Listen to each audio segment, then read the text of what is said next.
설날 말씀 나그네 인생입니다. 나그네 인생. 여러분 그 설날이 되면은 아니 그러니까 새해가 시작되면은 제일 먼저 딱 생각드는 게 나이 한 살 더 먹었다 이런 생각 들지 않나요?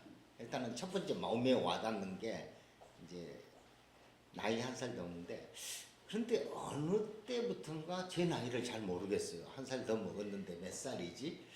6인가 7인가 뭐 이제 헷갈릴 때가 있는데 이게 이제 나이 들면 이 현상이 나타난대요. 왜냐하면은 의식적으로 내가 나이 드는 걸 거부한다 보니까는 우리도 모르는 사이에 자꾸 나이를 까먹는 거예요. 제 아버님 자기 나이 몰라요 진짜.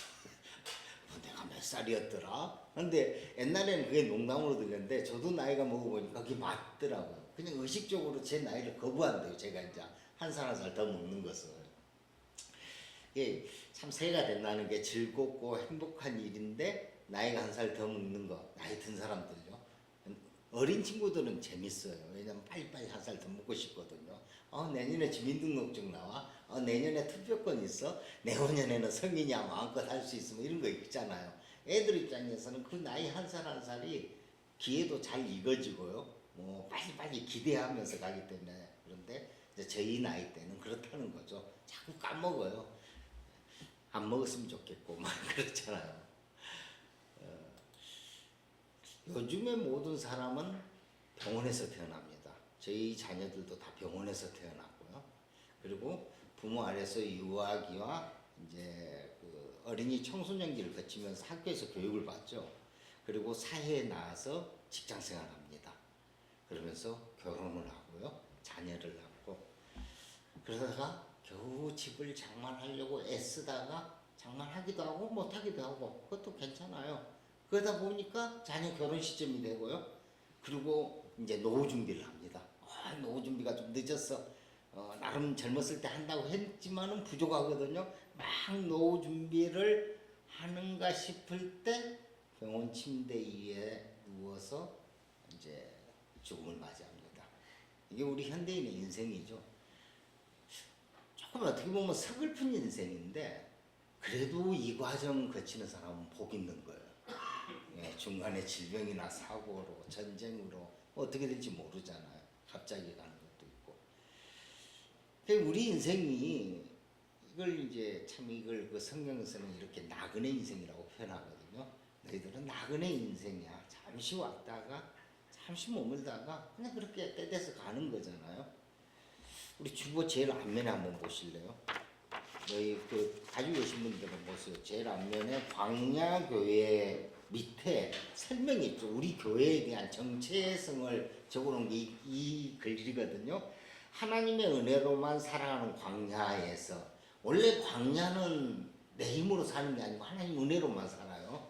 뭐 구름기둥 불기둥 위에서 이끌려 가잖아요. 이런 광야에서 옛사람이 죽고 새 사람으로 태어나 본향으로 걸어가는 이 세상 나그네들의 교회입니다. 우리 교회의 정체성이고요. 광야교회의 이름의 정체성이 나그네들의 교회예요. 그래서 가끔 나그네 설교를 자주 해야 되는데 많이 못한 것 같아요.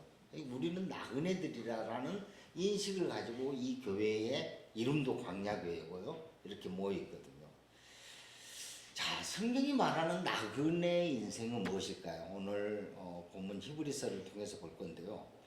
오늘 본문이 히브리서 11장 13에서 16절, 39, 40절인데 히브리서 11장을 먼저 간단하게 소개를 할게요. 왜냐하면 이 전체 안에 이제 그 내용이 있기 때문에요. 히브리서 11장은 믿음장이라고 불립니다. 성경의 믿음장 하면은 히브리서 11장. 성경에 사랑장 하면 고린도전서 13장 이렇게 딱 있거든요. 그래서 믿음에 대해서 나온 게 이제 히브리서 11장인데요. 믿음의 선진들 그러니까 구약에 나온 믿음의 그 사람들의 이름이 하나하나 열거되면서 믿음의 기록입니다. 자, 그 인물 첫 번째 인물이 아벨인데요. 가인보다 아벨은 더 나은 제사를 하나님께 드렸습니다. 비록 아벨은 가인에게 돌을 맞아 죽었지만 그 믿음이 우리에게 아직 남아 있습니다. 그리고 두 번째 인물로 에녹이 나옵니다. 믿음으로 에녹은 죽지 않고 하늘로 옮겨갔습니다. 우리는 그를 찾을 수가 없습니다. 자, 이후에 계속 사람 이름 나오는데 믿음으로 노아가 나오고요. 하고요. 노아는 방주를 마련해서 홍수로 멸망한 이 세상에서 자기 가족을 구원했습니다.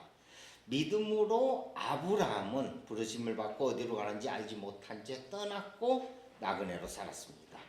아브라함의 아내 사라는 수태를 할 수 없는 나이 많은 여인이었으나 믿음으로 임신하였습니다. 이후 이삭과 야곱도 믿음으로 나그네 삶을 살았습니다. 나온 게 히브리서 11장이에요.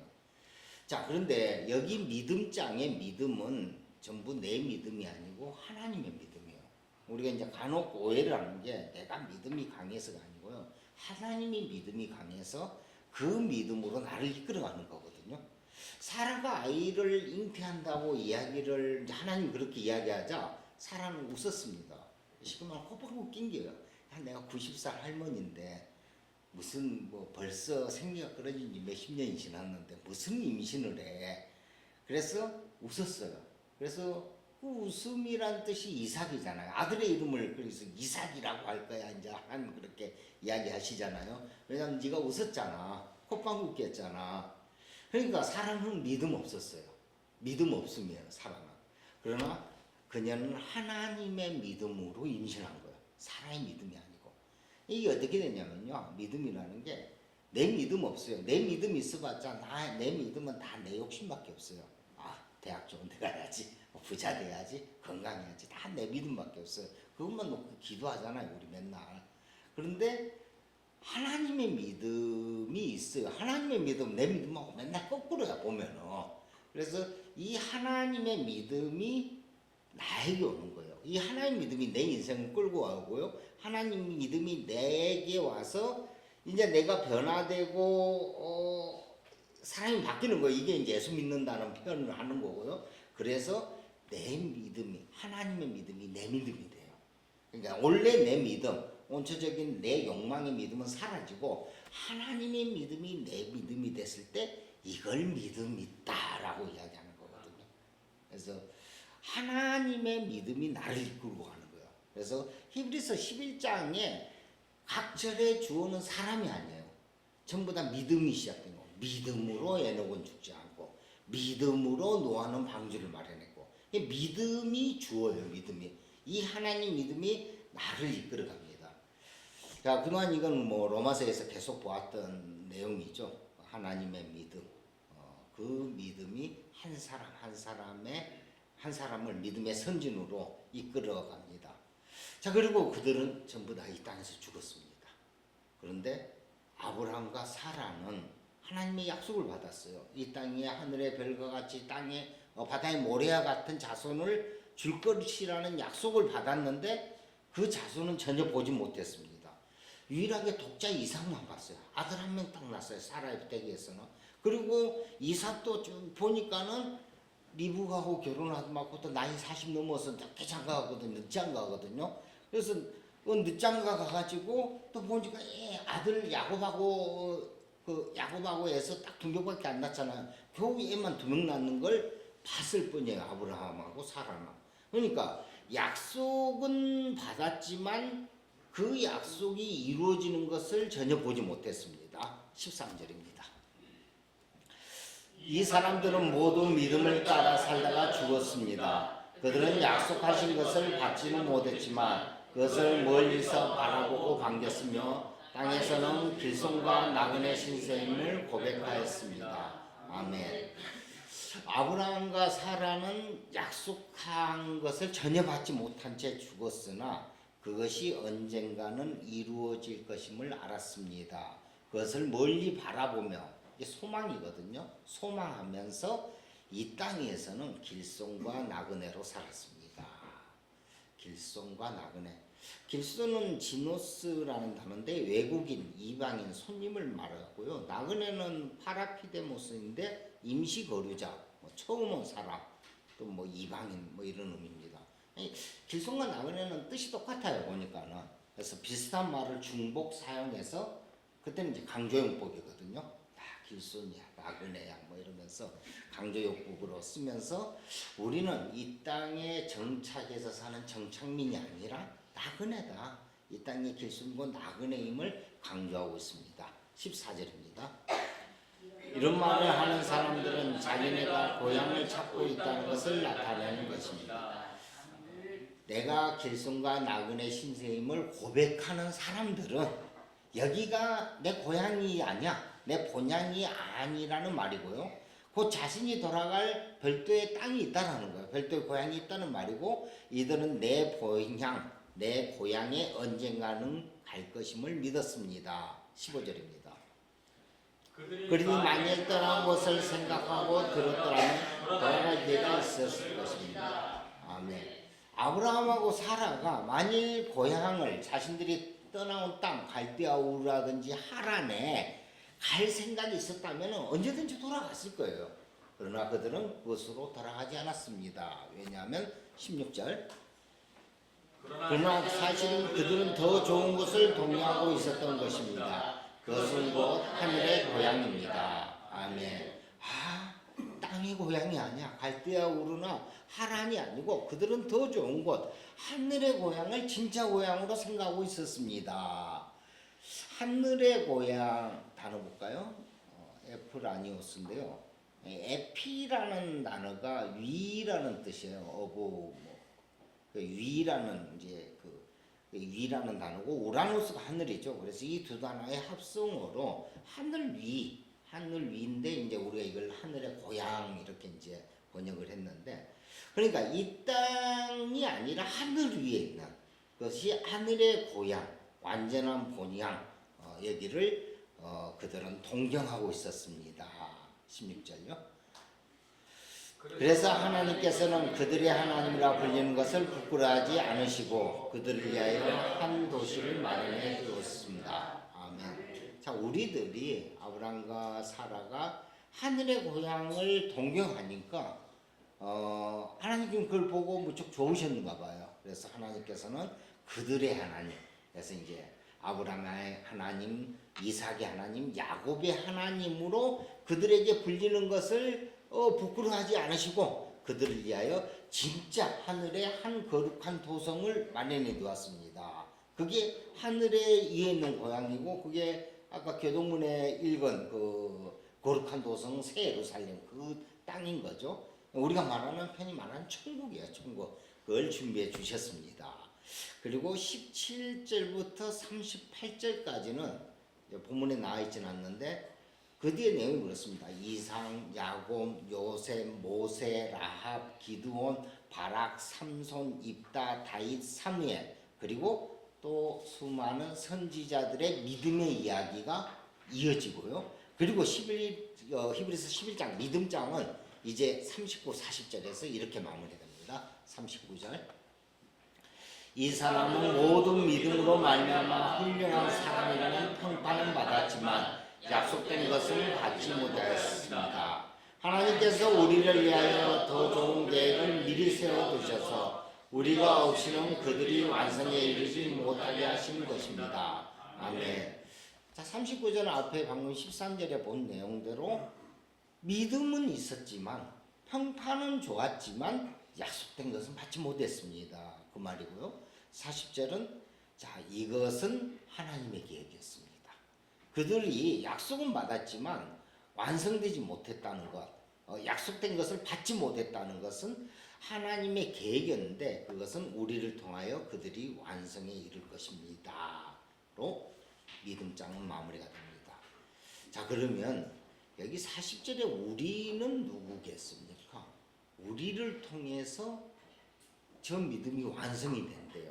그 믿음의 선진들이 약속은 받았지만 약속된 걸 보지 못했는데 이걸 보게 된대요. 우리를 통해서. 우리는 누구겠습니까?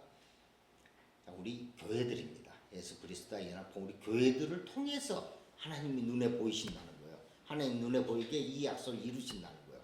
예수님과 우리 성도들 한 몸으로서의 우리 교회들을 통해서 이제 그들도, 믿음의 선진들도 완성에 이릅니다. 자, 이 부연 설명이 히브리서 12장 2절에 나와 있습니다.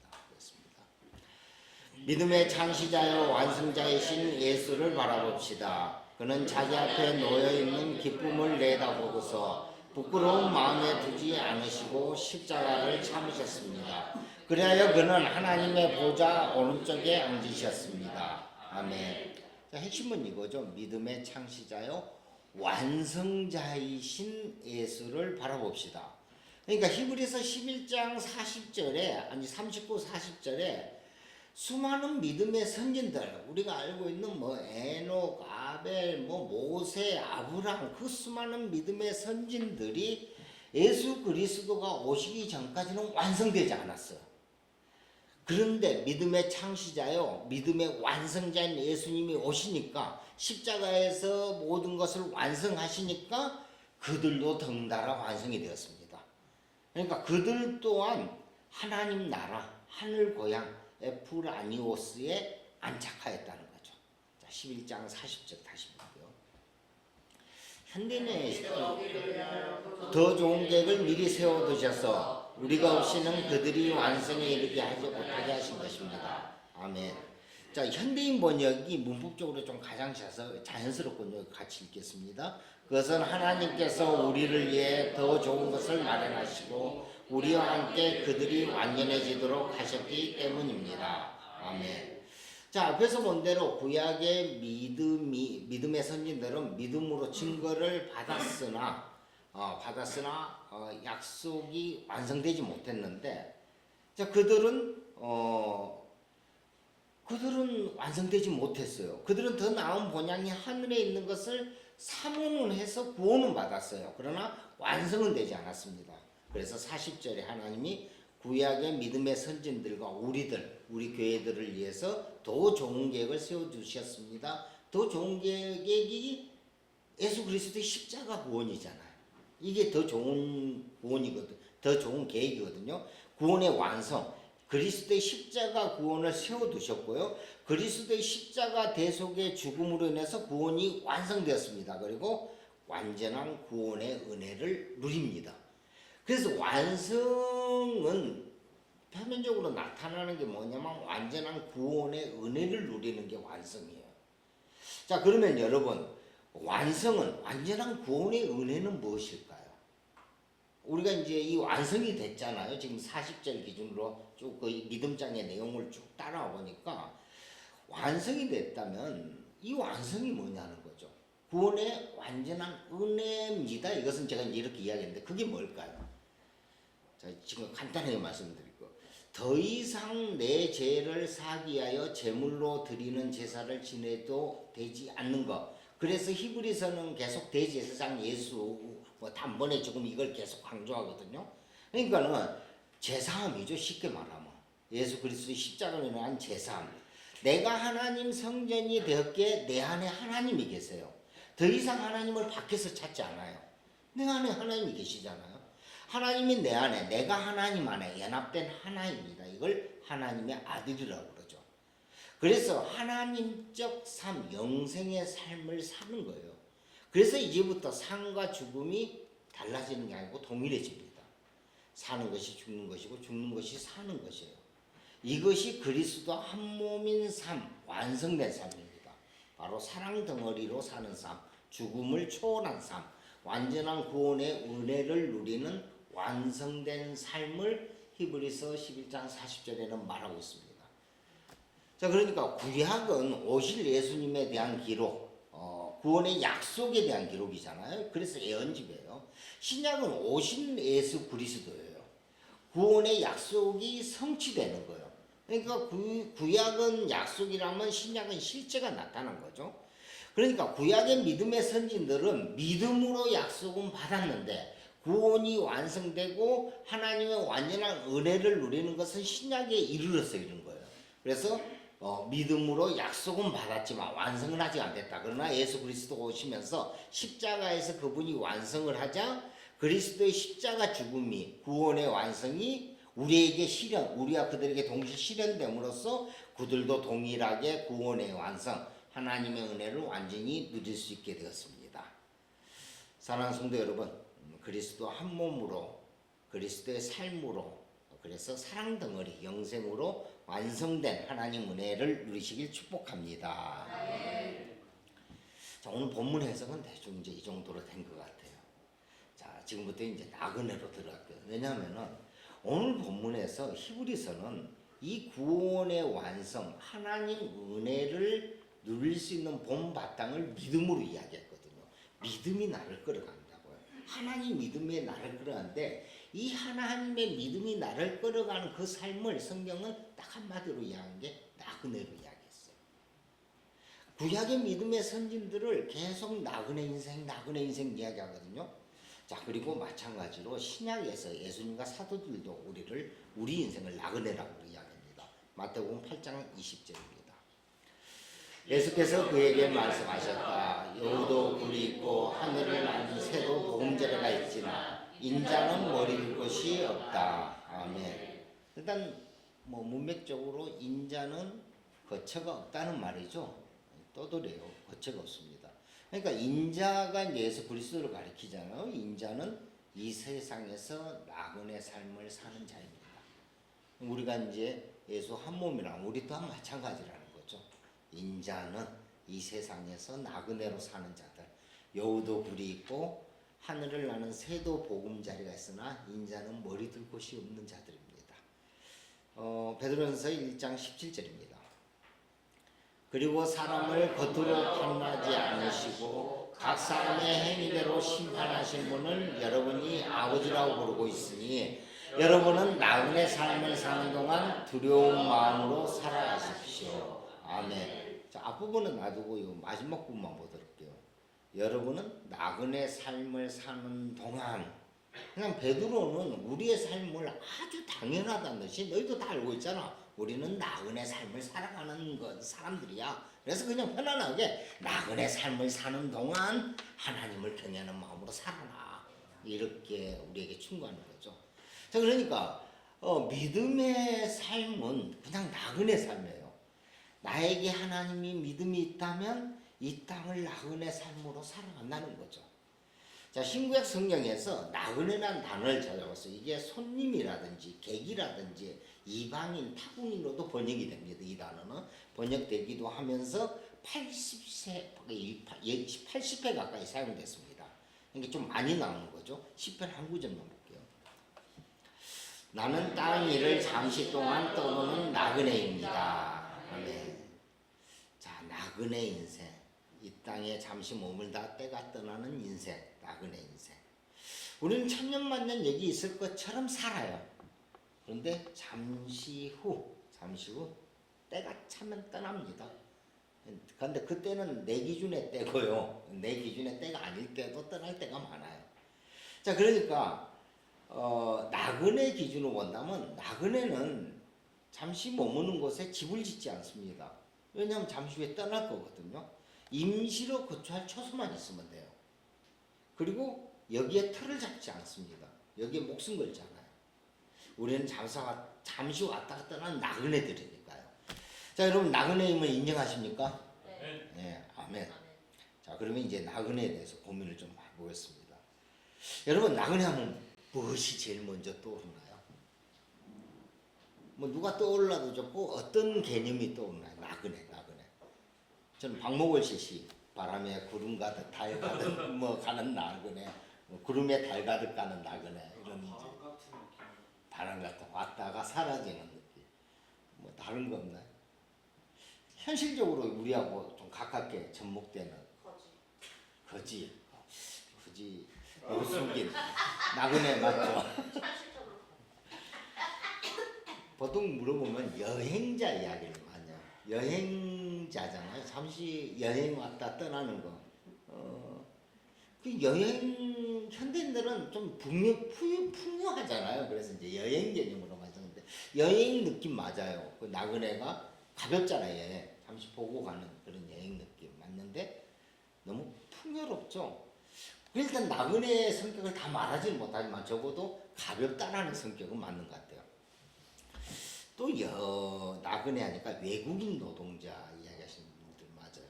취업 비자를 받거나 이민자로 타국에 거주하는 사람들. 성경이 말하는 나그네 맞습니다.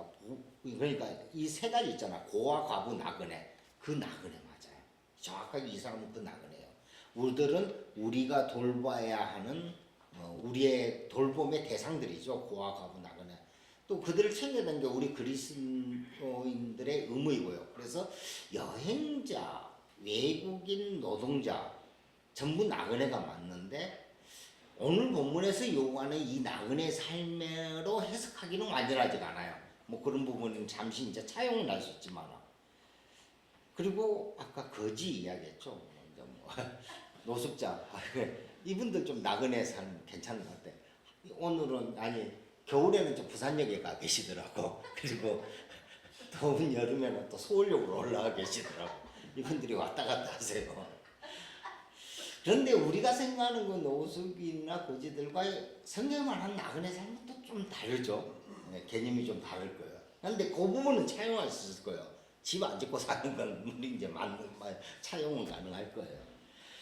자, 여러분 성경의 나그네적 삶을 무엇으로 설명할까 참 고민 많이 했는데 가장 적당한 예시가 유목민 같아요. 나그네 삶, 유목민. 자, 유목민으로 들어가 볼게요. 여러분 그 떠돌리면서 양을 치는 사람들이 유목민인데 믿음의 선진들이 이 출신이라는 거예요. 아브라함, 이삭, 야곱, 모세 양치기였잖아요. 자, 이들이 나그네 삶을 살았습니다. 그러니까 이미 성경에서는 나그네 삶을 아브라함, 이삭, 야곱, 모세를 통해서 유목민으로 우리한테 예시를 내는 거예요. 나그네 삶? 야, 이들이야. 니네 선조들 봤잖아? 자, 그리고 또 이세의 막내 아들 다윗이 목동이었잖아요. 아모스 선지자도 양치기였습니다. 자, 하나님의 이런 양을 치는 자, 유목민적 가치관을 가진 자, 이런 자들을 사용하신 거죠. 그러니까 이것들을 현대인으로 본다면 베두인들, 중동 쪽의 베두인들이라든지 몽골 초원을 누비는 이제 몽골 유목민들 이렇게 현대는 생각을 해보면 될 겁니다. 자, 그러면 이제 나그네 삶을 유목민으로 우리가 이제 성경의 어떤 이런 믿음의 선조들 기준으로 봤을 때 이렇게 좀 정의를 해두니까 유목민의 반대는 뭘까요? 토착민. 이제 이걸 맞는 편입니다. 정착민이라고 그러거든요. 네, 정착민, 정착한 자들. 유목은 이제 좀 떠돌이 개념인데 정착민은 이제 한 자리에 틀을 잡는 사람들이에요. 정착민은 한 자리에 틀을 잡고 이들이 제일 먼저 틀을 잡으면 하는 일이 뭔지 아세요? 일단 울타리를 칩니다. 여기는 내 땅, 우리 마을. 이게 첫 번째 기준이거든요. 그리고 그 울타리 안에 마을을 만들고 도시나 국가를 이루면서 살아갑니다.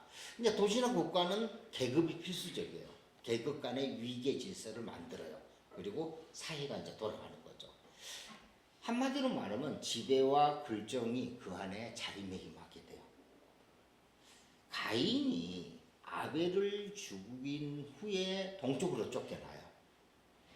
그리고 가인이 동쪽에서 유리방황하다가 한 지역에 자리를 잡습니다. 결혼하고 첫 번째로 한 일이 뭐였겠습니까? 가인이 성경에 나와 있어요. 사장에 보면 가인이 첫 번째로 하는 게 울타리를 치는 거였어요. 성을 쌓아요. 그리고 자기의 첫째 아들 이름이 에녹이거든요. 그걸 에녹성이라고 그래요. 그래서 처음 한 일은 항상 울타리 치는 거예요. 내 구역 정해라는 거예요. 자, 내 구역을 정합니다. 자, 그런데 유목민은 도시나 국가가 없습니다. 그러니까 계급이나 위계 질서에 자유롭습니다. 한 곳에 정착을 했는데 갑자기 세금을 내라고 지배를 받고 굴종하라고 요구하면 그냥 떠나버립니다. 이들은 자유잖아요. 자, 그렇다고 나그네 유목민들은 매 순간 쉬지 않고 초원과 그 사막을 배하지는 않습니다. 이들은 마음에 들면 일정 시간 동안 그곳에 머뭅니다. 그리고 때가 되면 떠납니다. 그러니까 유목민들은 자발적인 나그네 삶을 살아가는 거죠. 정착민과 유목민에 대해서 할 얘기는 참 많은데 이 정도로 대략 이제 개념만 잡자라는 거죠. 자, 개념을 잡으면은 여기서 중요한 유목민을 통한 나그네의 핵심은 뭐냐면 나그네는 계속 바쁘게 여기저기 이동하는 데 있는 게 아니고 언제든지 떠나고 싶을 때 떠날 수 있는 게 나그네들이에요. 나그네는 마음에 드는 새로운 땅을 기꺼이 떠날 수 있다는 게 중요합니다.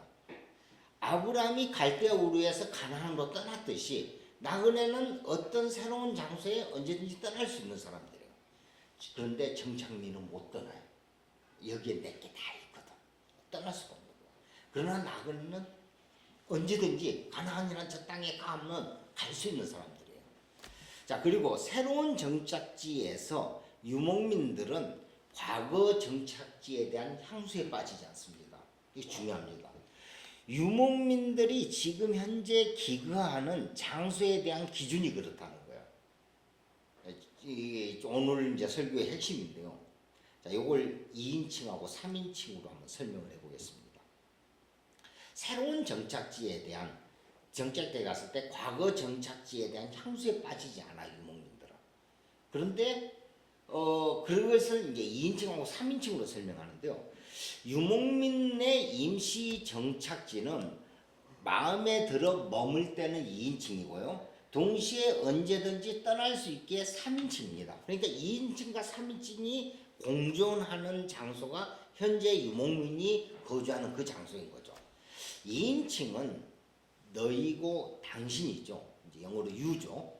그리고 3인칭은 그, 그녀, 그들, he, she, they 이런 개념이죠. 뭐 다 이제 중학교 1학년 때 문법 시간에 다 배웠죠. 2인칭, 3인칭.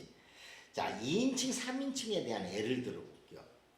모르는 사람의 딸이 죽었을 때와 내가 정말 사랑하는 내 딸이 죽었을 때 우리가 느끼는 죽음의 강도는 확실히 다릅니다.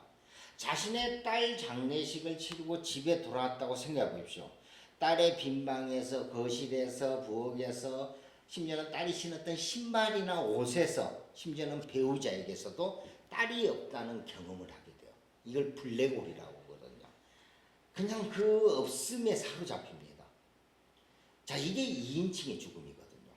여기서 2인칭은 너, 당신이라고 부르는 사람. 내 앞에 누군가를 가리키는 문법적 의미를 넘어서 내 사랑하는 사람, 내 기쁨인 사람, 그래서 없으면 내게 슬픔을 안기는 사람이 2인칭이에요. 자, 그런데 모르는 사람에 따른 3인칭입니다. 내가 애지중지한 딸도 아니고 기쁨을 주는 사람도 아니고 없다고 해서 내가 엄청난 슬픔을 주는 사람도 아닙니다. 당연히 나는 3인칭의 죽음과 2인칭의 죽음의 고통과 슬픔이 다르게 나타날 수밖에 없습니다. 맞죠? 자, 이걸 2인칭과 3인칭이에요. 자, 그런데 여러분, 만약 이러한 2인칭적 죽음의 감정을, 이건 유목민의 감정이 아니고 정착민의 감정입니다. 이 2인칭적 죽음의 감정. 정착 생활은 뭐냐면은 내 집이에요. 내 땅이에요. 내 사람이에요. 내 것에 대한 소유의식이 아주 강합니다. 일단은 울타리 쳐놓고요. 그 안은 내 거예요. 그래서 내 거에 대한 소유욕이 아주 강해요. 내 땅이 없다면, 내 집이 없다면, 내 배우자가 없다면, 내 자식이 떠나면 정착민은 극심한 박탈감에 이르게 됩니다. 여기서 우리는 2인칭과 3인칭의 기원이 나와요. 이게 언어적 기원이 그렇다라는 거예요. 그래서 제가 2인칭, 3인칭으로 말씀드리는 거거든요. 정착민에게 정착지 안에서 함께 살아가는 사람들은 2인칭이고요. 정착지 그 울타리 바깥의 사람들, 내 정착과 무관한 사람들은 3인칭입니다. 그래서 정착민의 2인칭은 내 편이고요. 3인칭은 다른 편이에요. 3인칭의 그들, 내 편이 아닌 다른 편인 그들은 순전히 내 이익을 위해서 내 이익에 어느 정도 협조가 되면 그냥 협력자일 거고요. 내 이익과 무관하면 적이 돼버립니다. 그냥 타인일 뿐이에요. 그냥 내 기준에서 뭐 협력자도 될 수 있는 그런 상태의 타인일 뿐이라는 거죠. 자, 이게 정착민적 사고입니다. 이 정착민적 사고를 우리가 성경에서 볼 수 있는 게 디아스포라 유대인들이에요. 유대인이 바벨론으로 끌려가서 바벨론에 정착을 해요. 디아스포라죠. 디아스포라의 사전적 정의는 뭐냐면요. 타인에 의해서 강제로 기존에 살던 땅을 떠나서 다른 지역으로 흩어져서 살게 되면 이 정착민 집단을 디아스포라라고 그러거든요. 바벨론에 의해서 예루살렘이 멸망하고 예루살렘에 살던 사람들이 중동 전 지역에 강제 이주를 당했습니다. 이들이 디아스포라입니다. 바벨론 땅까지 끌려갔어요. 자, 추방당한 정착지에서 자신들의 살던 고향에 대해서 병적인 집착을 보입니다. 이걸 극심한 향수병이라는 새로운 땅에는 올리브 나무도 없어. 요단강도 없어. 이스라엘에 그 포근한 바람도 없어. 그래서 자신이 새로 정착한 그 바벨론의 그 땅을 긍정하기 힘듭니다. 시편의 수많은 시가 그렇고요. 다니엘서가 그렇고요. 에스더서도 마찬가지고요. 고향을 절절하게 그리워하는 거예요. 거기 내 예루살렘, 거기 그 고향, 이런 표현들이 막 나옵니다. 이것이 정착민의 삶, 2인칭적 삶, 정착민적 가치를 가진 사람들의 모습이에요. 그게 성경의 한편으로 나오는 거죠. 그런데 성경의 큰 그림으로 보면 이렇습니다. 하나님은 정착민의 가치를 가진 예루살렘 유대인들을 바벨론을 통해서 멸망시키고요. 그들을 디아스포라 유대인으로 만들어버려요. 믿음의 선진들 같이 떠돌이 나그네적 삶을 직접적으로 경험시키는 거예요. 그런데 자기들은 유목민이 아니었거든. 믿음의 선진 같은 그런 믿음이 없었거든. 그러니까 정착민적 가치로 살다 보니까 그 고향을 떠난 게 너무나 서글픈 거예요. 그게 해안이 되고 계속 그런 글들이 나오는 거죠. 하나님이 이 디아스포라를 통해서 정착민적 가치를 버리게 만드는 거예요. 너희는 유목민적 가치, 나그네의 삶을 살아야 돼 하면서 실은 이 하나님의 훈련 기간을 주신 거죠. 그래서 결국 그들은 70년 후에 다시 예루살렘으로 돌아오는데, 그래서 이제는 예루살렘은 더 이상 이 땅의 예루살렘 개념이 아닙니다. 벗어납니다. 거기서 오늘 본문의 하늘 고향 에피우라노스로 그려지는 거죠. 이들은 2인칭의 예루살렘을 버리게 하고 바벨론 포로기 이 디아스포라를 거치면서 2.5인칭의 예루살렘 하늘 고향으로 돌아오게 만듭니다. 이것이 신약에 들어와서 예수님의 하나님 나라로 완성이 되는 거예요. 정착민은 자기 정착지를 2인칭으로 집착하고 정착지 그 바깥 울타리 바깥을 3인칭으로 생각하지만, 유목민은 자기가 있는 그 정착지를 머물 때는 2인칭으로 인식하고요. 동시에 언제든지 떠날 수 있게 또 3인칭으로 인식합니다. 그래서 이들은 2.5인칭의 장소에 살아가는 거예요. 2인칭에 떠났던 곳에 집착하지 않고요. 3인칭에 앞으로 정착할 곳에도 집착하지 않는 2인칭과 3인칭의 사이 2.5인칭의 땅에서 살아가는 게 유목민의 삶입니다. 자, 물론 그렇다고 유목민들이 자신이 머무는 곳을 사랑하지 않는 건 아닙니다. 정확하게 말하면 사랑하는 동안만 머무는 거죠. 위계의 질서를 통한 지배와 굴정이 다가오면 그들은 과감하게 게르라고 그러죠. 그 몽골인들은 천막 걷고 바로 출발합니다. 굳이 거기에 매일 필요가 없거든요. 왜? 우리는 자유이니까. 굳이 국가 계급적 질서에 굴종 당하고 싶지 않으면은 자유를 찾아 떠납니다. 그래서 나그네는 떠나왔던 그 지역에 대한 기억은 항상 좋은 것밖에 없어요. 해안이나 슬픔은 없어요. 왜? 해안과 슬픔을 겪지 않았거든. 겪을 것 같으면 떠나버리면 되니까. 그러니까 그때 있었던 추억은 다 좋은 거예요. 왜냐하면 나그네는 슬픔을 강요한 땅에 머물지 않거든요. 그래서 유목민은 머무는 곳에, 자기가 머물렀던 곳에서는 완전한 긍정을 가집니다. 자, 격가지로 하나만 이야기하자면, 그런데 여러분 삶에서 나그네들이 있어요. 자유인들이 있어요. 혹시나 나그네가 떠날 수 있는데도 떠나지 않고 머문다면 그때는 진정 누군가를 사랑하기 때문에 그래요.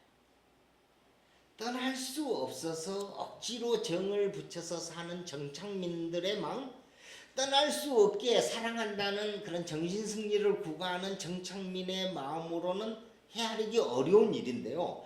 나그네는 떠날 수 있는데도 떠나지 않고 머무는, 그때는 사랑밖에 없어요. 그때는 사랑 때문에 머무는 겁니다. 그래서 주위의 나그네들이 정말 떠날 수 있는 대로 떠나지 않게 마음 먹는다면 그 마음을 헤아리고 소중하게 생각해 주십시오. 자, 나그네는 언제든지 떠날 수 있기에 떠나왔던 지역은 항상 소중하게 좋은 느낌으로 존재합니다. 마찬가지로 새로 이동할 땅에 대한 시각도 마찬가지입니다. 그들은 새로 이동할 땅에 대한 소망을 가집니다. 거기 또한 좋을 것이야 라는 소망이죠. 그리고 거기 머물 때는 또 그 지역을 긍정합니다. 그러니까 나그네는 각 지역을 모든 정착지를 긍정하는 거예요. 떠나왔던 모든 정착지가 좋은 기억으로 남아있고 현재 여기도 좋은 느낌으로 존재합니다.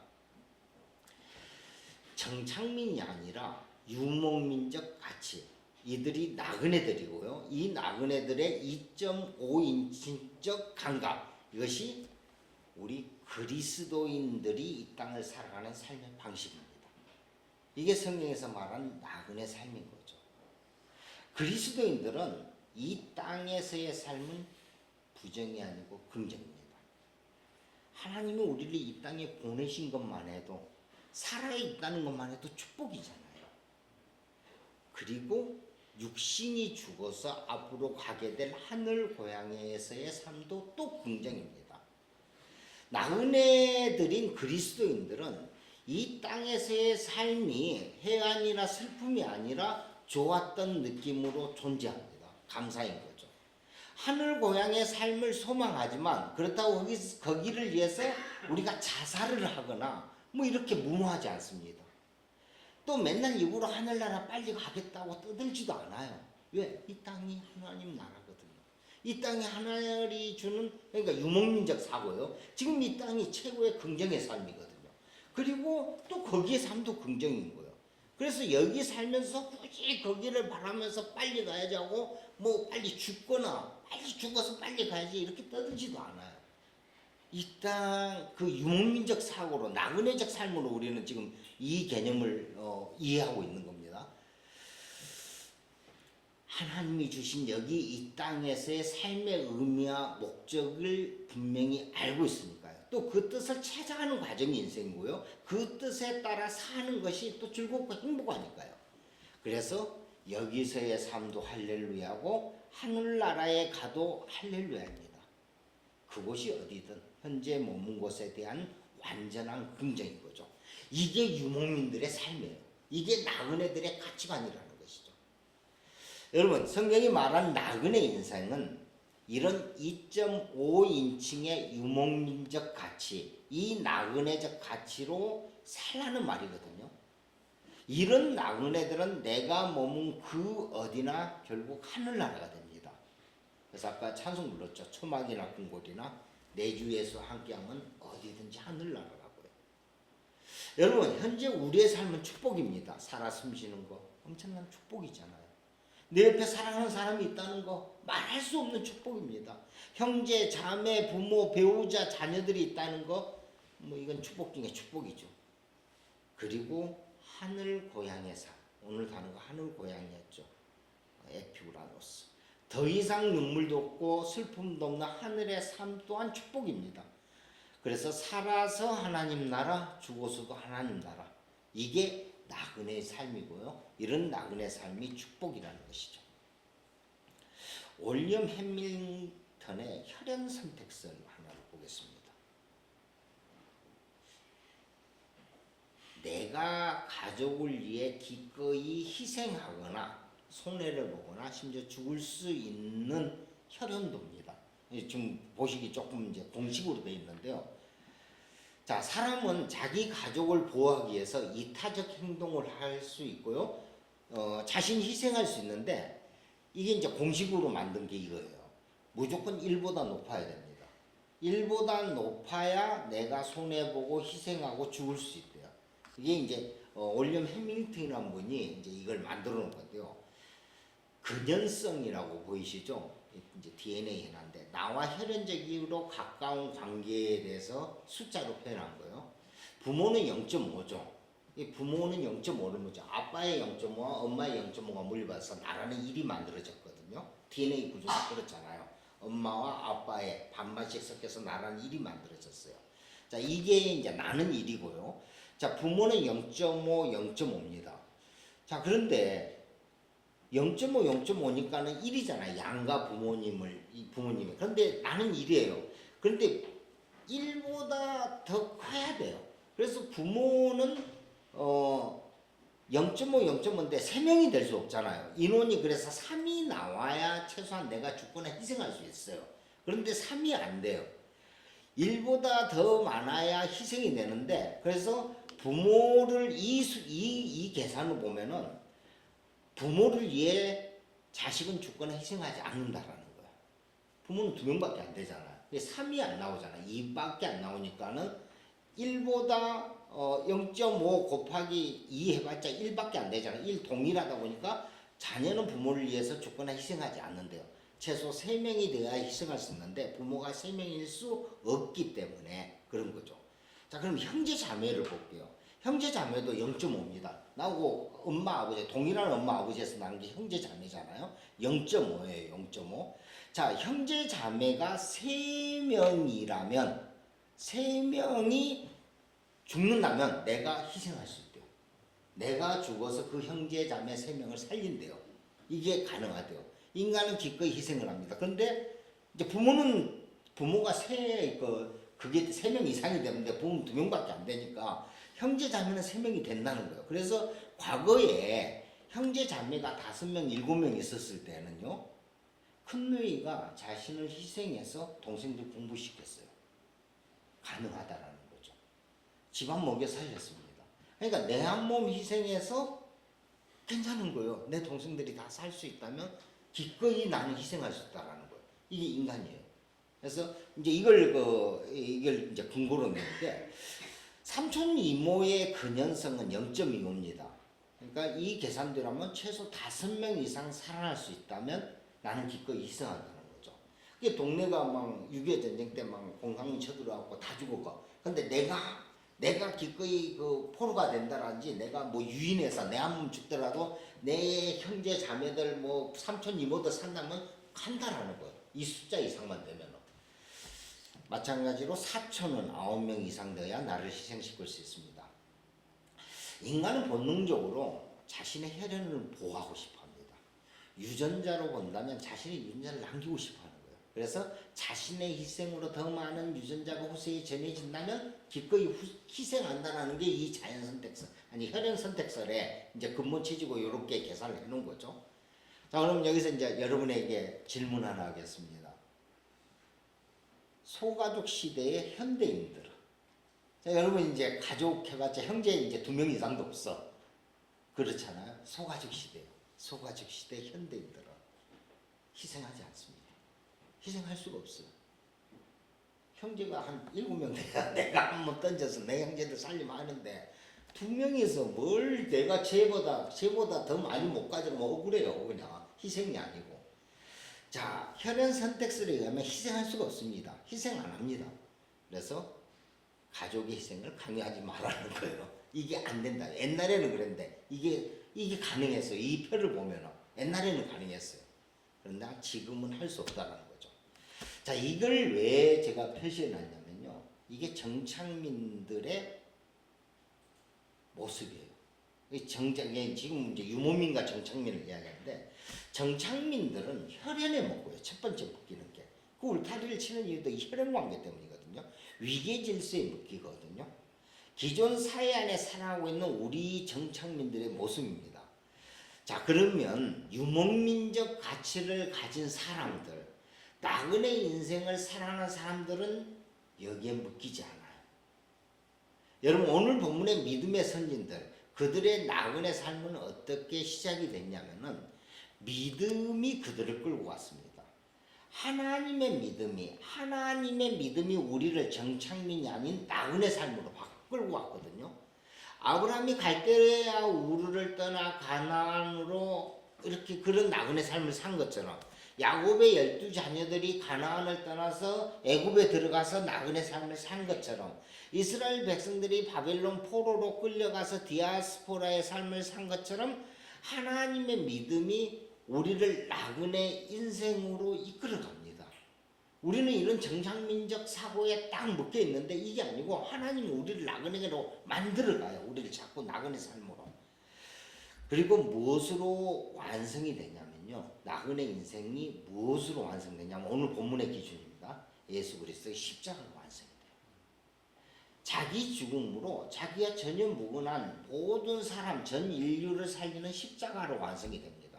그러니까 십자가는 나와 전혀 상관없는 이런 혈연 관계를 아예 벗어나 버리는 제3인칭의 사람들을 살리는 죽음이에요. 이게 나그네적 삶의 완성이에요. 이게 하나님의 믿음이 꿀붕한 완성이고 결과예요. 갈라디아서 6장 14절입니다. 그런데 내게는 우리 주 예수 그리스도의 십자가밖에는 자랑할 것이 아무것도 없습니다. 그리스도로 말미암아 내 쪽에서 보면 세상이 죽었고 세상 쪽에서 보면 내가 죽었습니다. 아멘. 우리는 그리스도와 한 몸으로 연합한 그리스도인들이에요.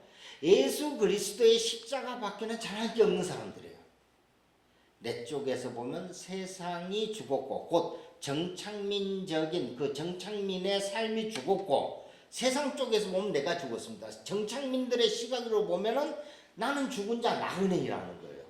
이 나그네들이 오늘 보면 40절에 완성된 자들, 하나님 은혜로 이 땅을 살아가는 자들입니다. 그래서 십자가만 자랑하는 나그네는 가족이 아닌 타인을 위해서도 희생할 수 있습니다. 지나는 노숙자에게 적선을 할 수 있고요. 교회 내 어려운 형제 자매를 도울 수도 있습니다. 이름도 모르는 선교사, 저 이국 땅에 있는 선교사에게 후원할 수도 있고요.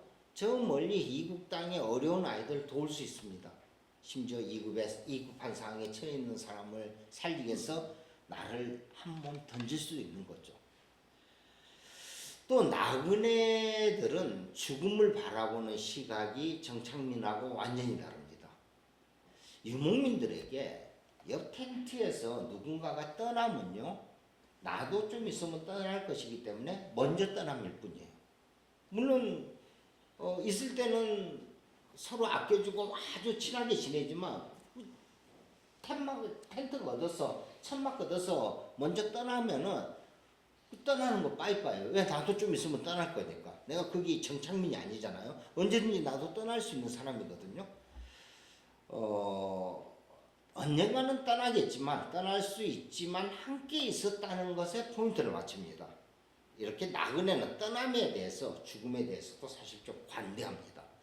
자신도 곧 떠날 것을 아는 사람이기 때문에 떠나는 사람에게 크게 슬픔을 느끼지 않습니다. 나도 곧 떠날 거니까. 이게 죽음에 대한 시각이거든요. 자, 자신도 죽는다는 것을 온몸으로 절실하게 안다면 누군가의 죽음에 대해서 그렇게 슬프지 않습니다.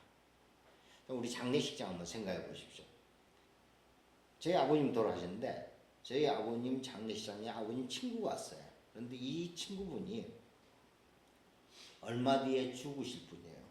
죽을 병에 걸렸는데 한 일주일 남았는데 그래도 힘이 돼가지고 문상 왔어요. 자, 이분이 와서 아버님 장례식장 와서 울며 불며 이러겠습니까? 안 그래요. 그렇게 슬퍼하지 않습니다. 왜냐고요? 나도 내일 모레 떠날 거거든. 먼저 가. 잘 가게나 친구. 고생했네. 잘 살았네. 잘 가게나 친구. 담담하게 보내줍니다. 왜? 내일 모레 나도 떠날 거든. 이걸 거꾸로 생각하면 이런 거예요. 쏟아지는 그 눈물을 주체할 수 없을 정도로 슬프다면요, 자신이 죽는다는 것을 그저 관념상으로 알고 있는 사람뿐이에요. 안 그러면 자신은 죽지 않았다는 확인과 안도의 표현일 수 있어요. 거꾸로 보면. 그래서 그리스도인들은요, 그리스도인의 장례식에는 눈물이 없습니다. 찬송가 틀어놓고요, 계속 찬송가 부릅니다. 고인이 하늘나라 가는 것을 기뻐하며 찬송합니다. 에이, 정없어. 너무 삭막해. 그럴 수 있어요. 그런데요, 우리는 유목민, 나그네 삶을 사는 사람들이거든요. 내 옆에 있는 텐트가 먼저 걷어서 간 거예요. 나도 좀 있으면 따라갈 건데 뭐가 슬퍼요. 그리고 그 가는 데가 더 좋은 데래요. 그러니까는 기뻐하면서 찬송하 보면서 보내주는 거예요. 물론 인간적으로 아프고 슬픕니다. 특히 이제 가족 같은 경우는 못 만나니까 아프고 슬프잖아요. 그때는 또 울고 슬퍼합니다. 울고 슬퍼하는 걸 누가 뭐라 합니까? 울고 슬퍼할 때는 슬퍼하지만 본질적으로 마음 그 깊숙이에는 바탕은 이렇다는 거죠. 나도 잠시 후에 떠날 거야. 나 나그네야. 나 유목민이야. 옆에 텐트 걷어치고 가는데 그게 아버지든 엄마든 자식이든 먼저 갔잖아. 나도 좀 있으면 갈 거야. 그리고 잠시 후에 볼 거야. 그래서 우리들은 나그네처럼 유목민처럼 떠남을 당연하게 또 묵묵하게 받아들입니다. 마무리하겠습니다. 오늘 그 정창민과 나그네 유목민으로 나그네 삶을 좀 이야기했는데요. 정창민의 핵심이 뭐냐면 구분하는 거예요. 먼저 울타리 칩니다. 성을 쌓습니다. 내 땅과 바깥 땅을 구별해요. 내 안과 내 바깥, 2인칭과 3인칭, 이 땅과 하늘나라. 잘 구분해요. 예수님 이거 하지 말라고 산상수훈에서 그렇게 야단치거든요. 제발 구분하지 마. 그런데 정창민은 본능적으로 구분해요. 내 편과 다른 편, 내국인과 타국인, 정상인과 비정상인, 젊음과 늙음, 과거와 현재, 현재와 미래, 삶과 죽음. 정창민들은 정확하게 울타리 하나 쳐놓고 둘로 나눕니다. 그리고 어느 것 하나에 우월한 가치를 부여하고요. 그 반대편에는 비천함을 부여하죠. 그러나 나그네는 동일한 가치예요. 내 편이나 다른 편이나 내국이나 타국이나 다 동일합니다. 이게 유목민적 사고거든요. 나그네적 가치관이거든요. 삶도 죽음도 젊음도 늙음도 정상인과 비정상인도 다 동일합니다. 이게 2.5인칭의 감각이에요. 2인칭과 3인칭을 하나로 아우르는 2.5인칭의 감각. 모든 기준에 대해서 이 2.5인칭의 감각을 가집니다. 그래서 이 땅도 좋고 하늘나라도 좋습니다. 둘 다 긍정하는 거죠. 이것이 오늘 본문에서 말하는 완성이에요. 완성. 나그네적 삶의 가치, 이 가치로 살아가는 것. 완전한 은혜를 누리는 삶이거든요. 곧 이 땅을 하늘나라로 살아가는 영생의 삶입니다. 마무리하겠습니다. 사랑하는 성도 여러분, 우리는 언제든지 떠날 수 있고 또 옆에 사람 떠나보낼 수 있습니다. 잠시 머물기를 허락했던 이 땅, 잠시 주어진 인생, 하나님께 감사하며 살고요, 기쁨으로 살고요, 긍정하면서 살고요, 또 그러다가 하나님이 오라고 하면 기쁨으로 떠나는 나그네들의 삶입니다. 여기에서의 이런 삶이 저 높은 곳의 삶, 하나님 나라의 삶입니다. 그래서 이 땅을 하나님 나라로 살아가는 겁니다. 여러분 인생이 이 땅을 나그네로 살아가며 하나님의 완성된 은혜를 누리시길 진심으로 축복합니다.